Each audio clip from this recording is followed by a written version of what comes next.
संयुक्त मोर्चा संघ के बैनर तले यहाँ पर अनिश्चितकालीन सामूहिक अवकाश एवं प्रदर्शन हेतु इकट्ठा हुए हैं। और इस बार पूरे महिला बाल विकास विभाग के इतिहास में ये पहली बार ऐसा हो रहा है कि हमारे तीनों स्तर के अधिकारी कर्मचारी, जैसे हमारे परियोजना अधिकारी संघ, पर्यवेक्षक कल्याण संघ और आंगनबाड़ी कार्यकर्ता सहायिका का जो संघ है, वो तीनों संघ मिलके एक बैनर तले हम लोग अनिश्चितकालीन हड़ताल पर बैठे हुए हैं। हम लोगों की बहुत अपेक्षाएं थी, हम लोगों ने बहुत काम किया और हम लोगों ने अभी बड़े शांतिपूर्ण ढंग से अपनी मांग रखी है शासन के समक्ष। और पिछले वर्ष भी मार्च 22 में भी हम लोगों ने 5 दिन का अनिश्चितकालीन अवकाश लिया था और उस पर हम लोगों ने अपनी मांगे रखी थी संचालनालय के वरिष्ठ अधिकारियों के समक्ष और माननीय हमारे मुख्यमंत्री जी के समक्ष। मांगे भी इस तरह है कि हम लोग, आप लोग कोई भी कार्यक्रम होता है तो हमारा विभाग पूरा मतलब निचले स्तर से लेकर ऊपर स्तर तक सारे अधिकारी कर्मचारी, हमारी आंगनबाड़ी कार्यकर्ताएं, हमारी आंगनबाड़ी सहायिकाएं बिल्कुल तत्परता से लगी हुई होती और हर काम में उनका बहुत ही महत्वपूर्ण योगदान होता है। और लेकिन हम लोग की सुनवाई कुछ भी नहीं हो रही है। शायद शासन ये समझ के बैठा है ये महिलाओं के विभाग है तो महिलाएं कमज़ोर होती हैं।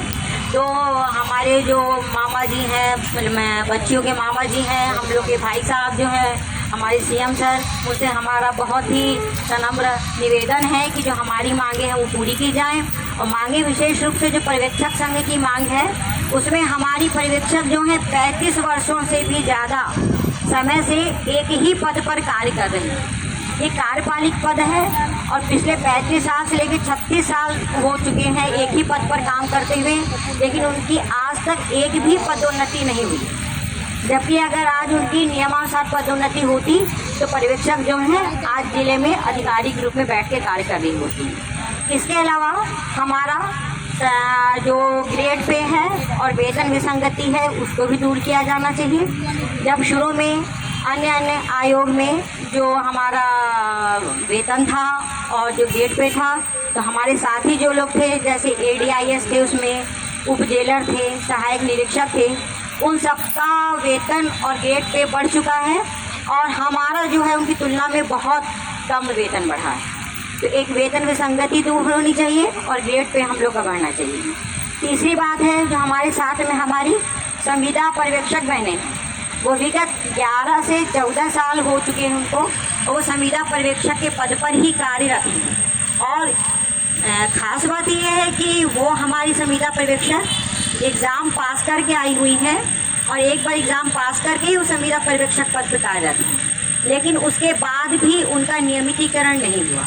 तो तीसरा हमारा जो मुख्य मुद्दा है, मुख्य मांग है, वो ये है कि जो हमारी संविदा पर्यवेक्षक बहनें हैं उनको बिना दोबारा एग्ज़ाम दिए उनको नियमित करना चाहिए। आज की डेट में कई संविदा पर्यवेक्षक हैं, उनकी उम्र 40 ऊपर हो चुकी है, 45 साल की हैं, वो 46 वर्ष की हैं, तो उनकी एज भी अब इस लायक नहीं है कि वो फिर से एग्ज़ाम की तैयारी कर सकें। तो चूँकि वो एक बार एग्ज़ाम से आ चुकी है तो उनको अब नियमित करना ही चाहिए।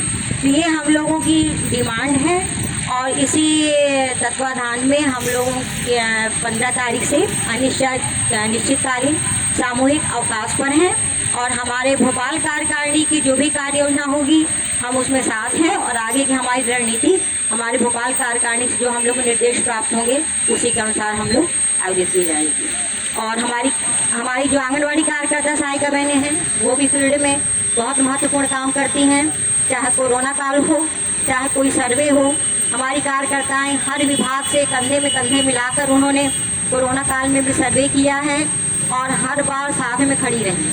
लेकिन मुझको नहीं लगता कि शायद ही किसी हमारी आंगनबाड़ी कार्यकर्ता को, सहायिका पर्यवेक्षक को कोरोना योद्धा का कोई सर्टिफिकेट भी तक दिया गया हो। तो हमारी सारी कार्यकर्ताएं कहीं भी फील्ड में किसी भी विभाग का काम होता है तो बराबर सहयोग से लगी रहती हैं और पूरी मेहनत करती हैं। तो हम चाहते हैं हमारा महिला बाल विकास विभाग है तो महिला सोच के हम लोगों को अनदेखा न किया जाए और हमारी मांगों को भी सहानुभूतिपूर्ण विचार करते हुए हमारी मांगों को माना जाए ताकि हमारा जोश बना रहे और हम बिल्कुल पूरे जैसे काम कर रहे थे और जोश के साथ अपने काम में उपस्थित रहें। धन्यवाद।